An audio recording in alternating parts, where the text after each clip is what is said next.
Hi friends, ഇന്നത്തെ video കഴിഞ്ഞ വീഡിയോയുടെ ഏതാണ്ട് ഒരു കണ്ടിന്യൂഷൻ എന്ന് പറയാം. നമ്മൾ കഴിഞ്ഞ വീഡിയോയിൽ കപ്പ ഉണ്ടാക്കിയിട്ടുണ്ടായിരുന്നോ, അത് ബാലൻസ് വരുന്നത് പിറ്റേന്ന് രാവിലെ ഞാൻ ഇങ്ങനെയാണ് കഴിക്കാറുള്ളത്.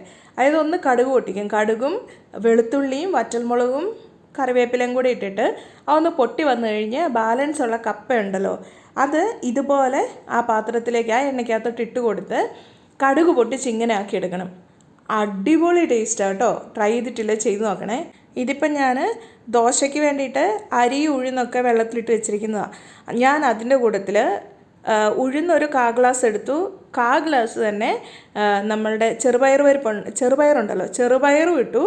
എന്നിട്ട് 1 സ്പൂൺ ഉലുവയും 2 ഗ്ലാസ് പച്ചരിയും, ഇതാണ് കണക്ക്. എന്നിട്ട് ഇത്രയും വെള്ളത്തിലിട്ട് കുതിർത്ത ശേഷം ഞാനിപ്പോൾ അതെടുത്ത് അരയ്ക്കുക. ഞാനത് ആ പാത്രത്തിലിട്ട് ആ പാത്രം നികക്കെ വെള്ളം ഒഴിച്ചിട്ടാണ് ഇതിപ്പം കുതിർക്കാൻ വെച്ചത്. ഒരു 3-4 മണിക്കൂർ ഞാൻ കുതിർക്കാൻ വെച്ചിട്ടുണ്ടായിരുന്നു. എന്നിട്ട് അതേ വെള്ളത്തിൽ തന്നെ അത്യാവശ്യം കട്ടിയിൽ അരച്ചെടുക്കുക. അരച്ചെടുത്ത ആദ്യത്തെ ട്രിപ്പ് നമുക്ക് അങ്ങനെ തന്നെ അരച്ചെടുക്കാം, മിക്സി അങ്ങനെ ചൂടാവത്തൊന്നുമില്ലല്ലോ. രണ്ടാമത്തെ ട്രിപ്പ് അരയ്ക്കുമ്പോഴത്തേക്ക് ഞാൻ ഒരു 3 തവണയായിട്ട് അത് അരയ്ക്കുന്നത്. അപ്പോൾ രണ്ടാമത്തെ ട്രിപ്പ് അരയ്ക്കുന്ന സമയത്ത് ഞാൻ അതിൻ്റെ കൂടെ ഐസ് ക്യൂബ്സും കൂടി ഇട്ടിട്ടടിച്ചു. അങ്ങനെ ആകുമ്പോഴത്തേക്കും നമ്മുടെ മിക്സി പെട്ടെന്ന് അങ്ങ് ചൂടായി പോകത്തുമില്ല. ആ മാവ് ഒരേ രീതിയിൽ തന്നെ ഇരിക്കും. ഇല്ലെന്നാണെങ്കിൽ അവസാനം 2-3 തവണയൊക്കെ അടിക്കുന്ന മാവ് എപ്പോഴും ഭയങ്കരമായിട്ട് ചൂടായി പോകും. അന്നേരത്തേക്കും നമ്മുടെ ദോശയാവുന്നത് കറക്റ്റായി കിട്ടാണ്ട് വരും. അതിന് വേണ്ടിയിട്ടാണ് ഇങ്ങനെ ചെയ്യുന്നത്. എന്നിട്ട് പിന്നെ അത് ആ മിക്സിയിൽ കുറച്ച് വെള്ളം കൂടി ഒഴിച്ചാവുന്ന കലക്കി ഇതിൻ്റെ അകത്തോട്ട് തന്നെ ഒഴിച്ചായിരുന്നു. എന്നിട്ട് കൈ കൊണ്ട് നന്നായിട്ട് ഇളക്കി ഒരു 6-7 മണിക്കൂർ അത്യാവശ്യം ചൂടുള്ള സ്ഥലത്ത് വെച്ചിട്ടുണ്ടെങ്കിൽ 6 മണിക്കൂറിൽ ഇത് പൊങ്ങിക്കിട്ടും. അങ്ങനെ ഞാനിത് റെഡിയാകാൻ വേണ്ടിയിട്ട് വെച്ചിട്ടുണ്ട്. പിന്നെ ഞാനൊരു അടിപൊളി ഒരു കറിയാണ് ഉണ്ടാക്കുന്നത്. ഇതെന്നാന്ന് വെച്ചാൽ ചെറുപയർ പരിപ്പുണ്ടല്ലോ, ചെറുപയർ പരിപ്പ് ആദ്യം ഒരു 1/2 കപ്പ് അല്ലെങ്കിൽ 1 കപ്പെന്ന് കൂട്ടിക്കോ. അതൊന്ന് നന്നായിട്ട് വറുത്തെടുക്കുക. കഴുകാനോ ഒന്നും പോകണ്ട, ആദ്യം തന്നെ ഡയറക്റ്റ് എടുത്തിട്ട് നന്നായിട്ട് വറക്കണം. വറക്കുന്നതെന്ന് പറഞ്ഞാൽ അത്യാവശ്യം നല്ല നമുക്ക് ആ റോസ്റ്റഡ് ഫ്ലേവർ നമുക്ക് ഇങ്ങനെ സ്മെല്ല് വരില്ലേ, അതുവരെ വറുത്തിട്ട് ഇനിയാണ് ഇത് കഴുകുന്നത്. അത് കഴുകുന്നത് നന്നായിട്ട് സാധാരണ നമ്മൾ പരിപ്പെടുക്കുമ്പം കഴുകൂലേ എന്ന് പറഞ്ഞ പോലെ ഒരു 3-4 തവണ വെള്ളത്തിൻ്റെ അകത്ത് നന്നായിട്ട് കഴുകിയെടുക്കുക. ഇതിപ്പം ഞാൻ ആക്കുന്ന ഒരു ദാൽ കറി തന്നെയാണ്. പക്ഷേ ഇതാക്കി കഴിഞ്ഞപ്പോൾ ഉണ്ടല്ലോ, ഇതിൻ്റെ ടേസ്റ്റ് എന്ന് പറഞ്ഞാൽ അപ്പാര ടേസ്റ്റ്. ഞാൻ ആദ്യമായിട്ടാണ് ഇങ്ങനെ ചെയ്യുന്നത്. അത് ഭയങ്കരമായിട്ട് എനിക്ക് ഇഷ്ടപ്പെട്ടു, അതുകൊണ്ടാണ് ഞാനിപ്പോൾ ഷെയർ ചെയ്യുന്നത്. ഇത് എന്നിട്ട് കുക്കറിൻ്റെ അകത്ത് കുറച്ച് വെള്ളവും കൂടി ഒഴിച്ച് നന്നായിട്ടത് വേവിച്ചെടുക്കുക. ഒരു വിസിൽ 2 വിസിലൊക്കെ ആകുമ്പോഴത്തേക്കും നന്നായിട്ട് വെന്ത് കിട്ടും. ഇതിപ്പം നന്നായിട്ട് വെന്തിട്ടുണ്ട്. വെന്ത് കഴിഞ്ഞ് നോക്കുകയാണെങ്കിൽ അതിൻ്റെ അകത്ത് വെള്ളമൊന്നുമില്ല. അത്യാവശ്യം വെള്ളമെല്ലാം വറ്റിയിട്ട് അതിന് കണക്ക് എങ്ങനെയാണെന്ന് വെച്ചാൽ നമ്മൾ പരിപ്പിട്ടിട്ട് പരിപ്പിന് തൊട്ട് മേലെ നിൽക്കുന്ന അത്രയും വെള്ളം ഇടുക. അങ്ങനെ ആകുമ്പോഴത്തേക്കും കറക്റ്റ് വേവിൽ നമുക്ക് വെന്ത് കിട്ടും. ഇത് ചെയ്തുകൊണ്ടിരിക്കുമ്പം സിയയ്ക്ക് ഫ്രഞ്ച് ഫ്രൈസ് വേണമെന്നും പറഞ്ഞുകൊണ്ട് ഞാൻ ഫ്രഞ്ച് ഫ്രൈസ് ഇപ്പം നമ്മൾ ഇതുപോലെ സ്റ്റോക്ക് വാങ്ങി വെച്ചിട്ടുണ്ട്. ഫ്രോസൺ ആയിട്ടുള്ളത് നമുക്ക് വാങ്ങാൻ കിട്ടുമല്ലോ. അതെടുത്തില്ലാതെ നമ്മൾ ഉരുളക്കിഴങ്ങ് അരിഞ്ഞ് പിന്നെ മുറിച്ച് അങ്ങനെ എടുത്ത് കൊടുക്കുമ്പോഴത്തേ അത് നമുക്ക് ഈ പണികളുടെ ഇടയ്ക്ക് ഇവൾ ചോദിക്കുമ്പോഴത്തേക്കും നമുക്ക് ചെയ്തു കൊടുക്കാൻ പറ്റില്ല. അതുകൊണ്ട് ഞാൻ എപ്പോഴും ഇങ്ങനെ ഫ്രോസൺ ആയിട്ടുള്ളത് വാങ്ങി വെച്ച് ചോദിക്കുമ്പോൾ പെട്ടെന്ന് അങ്ങ് ഫ്രൈ ചെയ്ത് കൊടുത്തിട്ടുണ്ടെങ്കിൽ കൊച്ചാ വഴക്ക് ആക്കാണ്ട് നമ്മളെ പണി ചെയ്യാനും വിടും. ആ പണി അവൾക്ക് ചോദിച്ചത് അങ്ങോട്ട് നടക്കുകയും ചെയ്യും. അതുകൊണ്ടാട്ടോ ഞാൻ ഇങ്ങനെ ചെയ്ത് കൊടുക്കുന്നത്. എണ്ണ ചൂടാക്കിയിട്ട് അത്യാവശ്യം നല്ല സൈഡൊക്കെ ബ്രൗൺ നിറം ആവുന്നത് വരെ ഫ്രൈ ആക്കുക. അങ്ങനെയാണെങ്കിൽ മാത്രമേ നമുക്ക് ഈ KFCയുടെ ഒക്കെ കൂടെ കിട്ടുന്ന പോലത്തെ ക്രിസ്പി ആയിട്ടുള്ള ഫ്രഞ്ച് ഫ്രൈസ് കിട്ടത്തുള്ളൂ. ഇനിയിപ്പം നമുക്ക് നമ്മുടെ പരിപ്പ് കറി ആക്കാൻ തുടങ്ങാം. അതിനുവേണ്ടി ഞാനിപ്പോൾ ഒരു പാത്രം ചൂടാകാൻ വേണ്ടി വെച്ചിട്ടുണ്ട്. ഇതിൻ്റെ അകത്തോട്ട് ഞാൻ ഒഴിച്ചു കൊടുക്കുന്നത് നേരത്തെ നമ്മൾ വറുത്ത എണ്ണ ഉണ്ടല്ലോ, അതേ എണ്ണ തന്നെയാണ്. കാരണം ഉടനെ തന്നെ ആയതുകൊണ്ട് ആ എണ്ണ ഉപയോഗിക്കുന്നതിൽ കുഴപ്പമില്ല. ആ എണ്ണ ഒഴിച്ചു കൊടുത്തിട്ട് ഒരു സവോള മുഴുവൻ, അത്യാവശ്യം വലിപ്പമുള്ള സവോളയാണ്, ചെറുതായിട്ട് ചോപ്പറിൽ നമുക്ക് കട്ട് ചെയ്തെടുത്താലും മതി. നന്നായിട്ട് വഴറ്റിയെടുക്കണം. അതായത് അതൊന്ന് ട്രാൻസ്ലൂസൻ്റ് ആകുന്ന ആ ഒരു കളർ ചേഞ്ച് ആവില്ലേ, ഈ ഒരു കളർ ആവുന്നവരെ നന്നായിട്ട് അത് വഴറ്റിയെടുക്കുക. ഇത്രയായി കഴിഞ്ഞ് ഇതിൻ്റെ അകത്തോട്ട് 1 പിടി ഇഞ്ചിയും 1 പിടി വെളുത്തുള്ളിയും ചെറുതായിട്ട് കൊത്തി അരിയൂലേ, അങ്ങനെ അരിഞ്ഞിട്ട് അതും കൂടെ ചേർത്ത് നന്നായിട്ട് വഴറ്റുക. നന്നായി വഴണ്ട് അതൊരു ബ്രൗൺ നിറാകുന്നത് വരെ വഴറ്റിയിട്ട് ഒരു 2 തക്കാളി ചെറുതായിട്ട് അരിഞ്ഞ് അതിൻ്റെ അകത്തോട്ട് ചേർത്ത് തക്കാളി നന്നായിട്ട് ഉടഞ്ഞ് വരുന്നത് വരെ വഴറ്റുക. ഞാൻ പിന്നെ ഒരു 2 പച്ചമുളകും കൂടെ ചേർത്ത് കൊടുത്തിട്ടുണ്ട്. ഇനി ഇതിനകത്തോട്ട് പൊടികൾ ചേർക്കാം. മഞ്ഞൾപ്പൊടി, മുളക് പൊടി, മല്ലിപ്പൊടി, പിന്നെ ആവശ്യത്തിനുള്ള ഉപ്പും കൂടെ ചേർത്ത് നന്നായിട്ട് വഴറ്റുക. അതായത് ആ പൊടികളുടെ പച്ചമണം മാറുന്ന വരെ വഴറ്റണം. എന്നിട്ട് വേവിച്ച് വെച്ചിരിക്കുന്ന പരിപ്പ് ഇതിൻ്റെ അകത്തോട്ട് ചേർത്ത് കൊടുക്കണം. പിന്നെ ഇതിൻ്റെ അകത്ത് ഞാൻ കുറച്ചുകൂടെ വെള്ളം ചേർത്തിട്ട് ആ കുക്കർ ഒന്നും കൂടെ ഒന്ന് കലക്കി അതിൻ്റെ അകത്തോട്ട് ഒഴിക്കുന്നുണ്ട്. ഇനി ഇതെല്ലാം കൂടെ നന്നായിട്ട് മിക്സാക്കി അടച്ച് വെച്ച് ഒരു 5 മിനിറ്റ് ഒന്ന് ആ മസാലയെല്ലാം പരിപ്പിൻ്റെ അകത്തോട്ട് കയറാൻ വേണ്ടിയിട്ട് ഒന്ന് വേവിച്ച് കഴിയുമ്പോൾ ദേ ഇങ്ങനെ വരും. എന്നിട്ട് ഇനി ഇത് ഒന്ന് മിക്സാക്കിയിട്ട് നമ്മളുടെ പൊട്ടറ്റോ മാഷർ ഉണ്ടല്ലോ അത് വെച്ചിട്ടോ അല്ലെന്നാണെങ്കിൽ ഒരു തവി ഉപയോഗിച്ചിട്ടോ നന്നായിട്ടിത് ഉടച്ചു കൊടുക്കുക. ഇങ്ങനെ ഉടച്ചു കൊടുത്തു കഴിയുമ്പോഴത്തേക്കും നമുക്ക് നല്ല നല്ല ടേസ്റ്റി ആയിട്ടുള്ള കറി കിട്ടും. അതിന് വേണ്ടിയിട്ടാണ്. ഇനി കടുക് പൊട്ടിക്കാൻ വേണ്ടി ഞാനിവിടെ ഒരു കുറച്ച് ബട്ടറാണ് എടുത്തിരിക്കുന്നത്. ബട്ടർ നന്നായിട്ട് മെൽറ്റായിട്ട് അതിൻ്റെ അകത്തോട്ട് 1 സ്പൂൺ ജീരകവും ഒരു 3-4 വറ്റൽമുളകും 2 വെളുത്തുള്ളിയും ചെറുതായിട്ട് കീറിയതും കൂടെ ചേർത്ത് കൊടുത്ത് ഇതൊന്ന് മൊരിഞ്ഞ് വരണം. മൊരിഞ്ഞ് വന്നിട്ട് ഇതിൻ്റെ അകത്തോട്ട് 1 സ്പൂൺ മുളക് പൊടി ചേർത്ത് കൊടുക്കുക. അതെന്തിനാന്ന് വെച്ചാൽ അതൊരു നല്ലൊരു കളറ് കിട്ടാൻ വേണ്ടിയിട്ടാണ് കേട്ടോ. എന്നിട്ട് ഈ മുളക് പൊടിയും കൂടെ ചേർത്ത് കഴിയുമ്പോഴത്തേക്ക് ഇത് മൊത്തത്തിൽ ഇതിൻ്റെ കളറങ്ങ് മാറി. ഇനി ഇത് നമ്മൾ നേരത്തെ റെഡിയാക്കി വെച്ചിരിക്കുന്ന ആ പരിപ്പിൻ്റെ കൂട്ടുണ്ടല്ലോ ഇതിൻ്റെ അകത്തോട്ട് ചേർത്ത് കൊടുക്കണം. അതായത് ഈ ബട്ടറിൻ്റെ അകത്ത് കടുക് പൊട്ടിച്ച സാധനങ്ങളെല്ലാം കൂടെ ആ പരിപ്പിൻ്റെ അകത്തോട്ട് ചേർത്ത് കൊടുക്കണം. അതിൻ്റെ ടേസ്റ്റ് ഇതാണ് ശരിക്കും നമുക്ക് ഈ പരിപ്പ് കറിക്ക് ടേസ്റ്റ് കൊടുക്കുന്ന മെയിൻ ഫ്ലേവർ ഏജൻ്റ് എന്ന് പറയുന്നത് ആ ബട്ടറാണ്. എന്നിട്ട് ഇത് നന്നായിട്ട് മിക്സാക്കുക. മിക്സാക്കി ഇതൊന്ന് യോജിച്ച് വന്ന ശേഷം അതിൻ്റെ അകത്തോട്ട് മല്ലിയില ഏതാണ്ട് ഒരു പിടി അരിഞ്ഞത് അതും കൂടെ ചേർത്ത് കൊടുത്ത് എല്ലാം ഒന്ന് ഇളക്കി മിക്സാക്കി അടിപൊളി കറിയായിട്ടുണ്ട് കേട്ടോ. ഇത് ട്രൈ ആക്കി നോക്കിയിട്ട് ഉറപ്പായിട്ടും എനിക്ക് മെസ്സേജ് അയയ്ക്കുക. കാരണം അത്രയും സൂപ്പർ കറിയായത്. പിന്നെ ഞാൻ ഇതിൻ്റെ കൂട്ടത്തിൽ കഴിക്കാൻ വേണ്ടിയിട്ട് ചപ്പാത്തിയായിരുന്നു ഞാൻ ആക്കിയത്.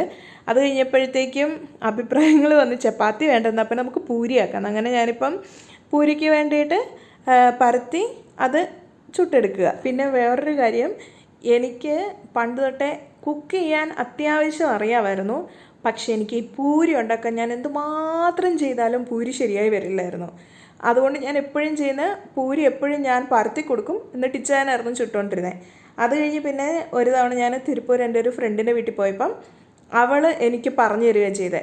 കുറച്ച് തിക്കായിട്ട് പൂരി പരത്തുക, എന്നിട്ട് നന്നായിട്ട് എണ്ണ ചൂടായ ശേഷം ചുട്ടെടുക്കുകയാണെങ്കിൽ അടിപൊളി പൂരിയായിട്ട് വരുമെന്ന്. അത് കഴിഞ്ഞേ പിന്നെ ഞാൻ ചെയ്തു നോക്കിയിട്ട് എല്ലാം ശരിയായിട്ടുണ്ട് കേട്ടോ. അതുകൊണ്ട് എങ്ങാനും എന്നെപ്പോലെ പൂരി ചെയ്തിട്ട് ശരിയായിട്ട് വരാത്ത ആരെങ്കിലും ഉണ്ടെങ്കിൽ ഇനി അങ്ങനെ ചെയ്ത് നോക്കട്ടോ, ഉറപ്പായിട്ടും അത് സക്സസ് ആയിരിക്കും. പിന്നെ ഇതിൻ്റെ കൂട്ടത്തിൽ ഓൾറെഡി എൻ്റെ കയ്യിൽ പോർക്കിൻ്റെ കുറച്ച് സോസേജ് ഇരിപ്പുണ്ടായിരുന്നു. അതൊന്ന് ഞാൻ ഫ്രൈ ആക്കി എടുക്കുന്നുണ്ട്. അതായത് മൊത്തത്തിൽ തന്നെ ഇതൊന്ന് ടോസ്റ്റ് ചെയ്തെടുക്കുമല്ലോ, അധികം എണ്ണ ചേർക്കാണ്ട് നമ്മൾ ഷാലോ ഫ്രൈ ചെയ്യുന്ന പോലെ അങ്ങനെയാക്കി അത് റെഡിയാക്കി എടുത്തിട്ടുണ്ടായിരുന്നു. അപ്പോൾ ഇന്നത്തെ നമ്മളുടെ ഡിന്നർ റെസിപ്പി ആയിരുന്നു കേട്ടോ ഇത്. ഡിന്നർ റെസിപ്പി ആയിട്ട് നമുക്ക് ഉണ്ടായിരുന്നത് പൂരി, നമ്മളുടെ അടിപൊളി പരിപ്പ് കറിയും സോസേജും ആയിരുന്നു ഉണ്ടായിരുന്നത്. പരിപ്പ് കറി ഇപ്പോഴും ഞാൻ പറയുന്നു, നിങ്ങൾക്ക് പറ്റുമെങ്കിൽ അത്യാവശ്യം നമ്മുടെ വീട്ടിലുള്ള സാധനങ്ങളാണല്ലോ ഇതെല്ലാം, ഉറപ്പായിട്ടും ഇത് ട്രൈ ചെയ്ത് നോക്കണേ. ഇത് കഴിഞ്ഞിട്ട് പിന്നെ ഇത് നെക്സ്റ്റ് ഡേ മോർണിംഗ് ഉള്ളതാണ്. നമ്മൾ ഇന്നലെ അരച്ച് വെച്ച ദോശമാവ് ഉണ്ടല്ലോ, ചെറുപയറൊക്കെ ഇട്ടിട്ട്, ആ ദോശമാവ് നന്നായിട്ട് പൊങ്ങി വന്നിട്ടുണ്ടായിരുന്നു. എന്നിട്ട് ഞാനിത് ശരിക്കും 6 മണിക്കൂർ കഴിഞ്ഞ് എടുത്ത് ഫ്രിഡ്ജിൽ വെച്ചിട്ട് അത് കഴിഞ്ഞ് എടുക്കുന്നതാണ്. പിന്നെ എടുക്കുമ്പോൾ ഇതിൻ്റെ അകത്ത് ഉപ്പും കൂടെ ചേർത്തിട്ട് മിക്സ് ആക്കണം. ഉപ്പ് ചേർക്കുന്നത് ഞാൻ ഇതിൻ്റെ അകത്ത് കാണിച്ചിട്ടില്ല. ഇതിപ്പം ഞാൻ സിയയ്ക്ക് വേണ്ടിയിട്ട് ചുട്ടു കൊടുക്കുന്നതാണ്, അതുകൊണ്ട് ഇതിൻ്റെ അകത്ത് നെയ്യ് ചേർക്കുന്നത്. നെയ്യൊന്നും ചേർക്കണം എന്നൊരു നിർബന്ധമില്ല. അല്ലാണ്ട് തന്നെ ഇതിപ്പോൾ നോൺ സ്റ്റിക്ക് പാൻ ആയതുകൊണ്ട് നമുക്ക് അല്ലാണ്ട് വിട്ട് കിട്ടും. എന്നിട്ട് മറിച്ചും തിരിച്ചിട്ട് എനിക്കെപ്പോഴും 2 സൈഡും റെഡിയാക്കി എടുക്കുന്ന ദോശ ഇഷ്ടം, ഒരു സൈഡ് മാത്രം എടുക്കുന്നതിനെക്കാട്ടിലും. അത് ഓരോരുത്തരുടെ ഇഷ്ടം പോലെ നമുക്ക് ചെയ്യാം കേട്ടോ. അങ്ങനെ നമ്മളുടെ ഇതാണ് ദോശ. പിന്നെ അതിൻ്റെ കൂടെ കഴിക്കാൻ വേണ്ടിയിട്ട് ഞാൻ പെട്ടെന്നൊരു എൻ്റേതായ രീതിയിലുള്ളൊരു സാമ്പാറാണ്. എല്ലാവരും ഇങ്ങനെ ആയിരിക്കും സാമ്പാർ ചെയ്യുന്നതെന്ന് എനിക്കറിയത്തില്ല. ഞാൻ എൻ്റേതായ രീതിയിൽ ഞാനിങ്ങനെ സാമ്പാർ ചെയ്യുന്നതെന്ന് കാണിക്കാം. ആദ്യം തന്നെ എൻ്റെ കയ്യിൽ ഇവിടെ ഓറഞ്ച് പരിപ്പായിരുന്നു ഉണ്ടായിരുന്നത്.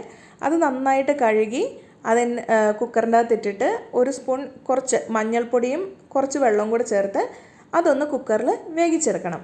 എന്നിട്ട് ഇതിൻ്റെ അകത്തോട്ട് വെജിറ്റബിൾസ് നമ്മളുടെ കയ്യിൽ എന്തൊക്കെയാണോ ഉള്ളത്, നമ്മളുടെ കയ്യിൽ ഉള്ളതിനനുസരിച്ച് വെജിറ്റബിൾസ് നമുക്ക് ഇതിൻ്റെ അകത്തോട്ട് ചേർത്ത് കൊടുക്കാം. എൻ്റെ കയ്യിൽ ഇപ്പം കായ ഉണ്ടായിരുന്നു, ബീൻസ് ഉണ്ടായിരുന്നു, പിന്നെ വെള്ളരിക്ക ഉണ്ടായിരുന്നു. വെള്ളരിക്ക ഇത് മുഴുവൻ ഞാൻ എടുക്കില്ല, അതിൻ്റെ ഒരു പകുതിയേ ഞാൻ എടുക്കുകയുള്ളൂ. പിന്നെ ക്യാരറ്റ്, ഉരുളക്കിഴങ്ങ്, വെണ്ടയ്ക്ക ഞാൻ ശരിക്കും ഇതിൻ്റെ ഒപ്പം വെണ്ടയ്ക്ക ആദ്യമേ ഇടില്ല, പിന്നീട് കുറച്ച് കഴിഞ്ഞിട്ടേ ഇടുള്ളൂ. പിന്നെ ഒരു 2 പച്ചമുളക് എടുക്കുന്നുണ്ട്. അതുപോലെ തന്നെ അതിൻ്റെ കൂട്ടത്തിൽ തക്കാളിയും കൂടെ വേണം. ഇതൊക്കെയാണ് എൻ്റെ കയ്യിൽ ഞാനിപ്പം ഇന്നത്തെ സാമ്പാറിൻ്റെ അകത്ത് ഇട്ട പച്ചക്കറികൾ. പിന്നെ ഇതിനകത്ത് സവോള ഇട്ടിട്ടില്ല. സവോള ഇടുന്നവർക്കാണെങ്കിൽ സവോള ഇടാം കേട്ടോ, അത് ഇടാൻ പാടില്ല എന്നുള്ളതൊന്നുമില്ല. അതെല്ലാം കൂടെ ഒന്ന് കഴുകാൻ വേണ്ടിയിട്ട് വെച്ചു. ആദ്യം കുറച്ച് നേരം വെള്ളം ഒഴിച്ച് വെച്ചിട്ട് പിന്നെ അത് ക്ലീൻ ആക്കുക. അതിൻ്റെ ഒപ്പം തന്നെ ചെയ്ത് വെക്കേണ്ട ഒരു കാര്യം, ഇത്രയും തന്നെ നമ്മുടെ വാളംപുളി ഉണ്ടല്ലോ, അതൊന്ന് വെള്ളം ഒഴിച്ച് വെക്കുകയാണെങ്കിൽ സാമ്പാർ ഒഴിച്ച് താളിക്കാറാകുമ്പോഴത്തേക്കും ഇതൊന്ന് സോഫ്റ്റായി വരും. അതുകൊണ്ട് അതും ആദ്യം തന്നെ ഞാനൊന്ന് വെള്ളം ഒഴിച്ച് സോഫ്റ്റാകാൻ വെച്ചിട്ടുണ്ട്. അന്നേരത്തേക്കും നമ്മുടെ പരിപ്പ് ഇവിടെ ഒരു വിസിൽ, ഞാൻ ഒറ്റ വിസിലേ അടിച്ചിട്ടുള്ളൂ, ഓറഞ്ച് പരിപ്പായതുകൊണ്ട് ഒന്ന് വെന്ത് വന്നിട്ടുണ്ട്. ഇനിയിപ്പോൾ ഇതിൻ്റെ അകത്തേക്ക് നമ്മൾ ഓൾറെഡി അവിടെ റെഡിയാക്കി വെച്ചിരിക്കുന്ന പച്ചക്കറികളുണ്ടല്ലോ, അതെല്ലാം ആഡ് ചെയ്ത് കൊടുക്കുക. പിന്നെ കഷ്ണങ്ങളെല്ലാം സ്ക്വയറായിട്ട് തന്നെ അരിയാൻ ശ്രദ്ധിക്കുക. ഇതൊക്കെ എല്ലാവർക്കും അറിയാവുന്നതായിരിക്കും. പിന്നെ എങ്ങാനും പുതിയതായിട്ട് പാചകം പഠിക്കുന്ന ആൾക്കാർ കാണുന്നുണ്ടെങ്കിൽ അറിയാൻ വേണ്ടി മാത്രം ഞാൻ പറയുന്നത് കേട്ടോ.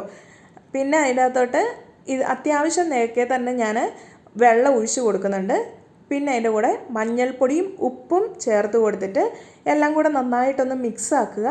എന്നിട്ട് ഇതൊരു വിസിൽ കേൾക്കുന്നത് വരെ വേവിക്കാൻ വെക്കുക. കാരണം ഒത്തിരി വേവുള്ള ഈ ചേമ്പോ അല്ലെങ്കിൽ ചേനയോ ഒന്നും ഞാൻ ഇതിൻ്റെ ഇട്ടിട്ടില്ല.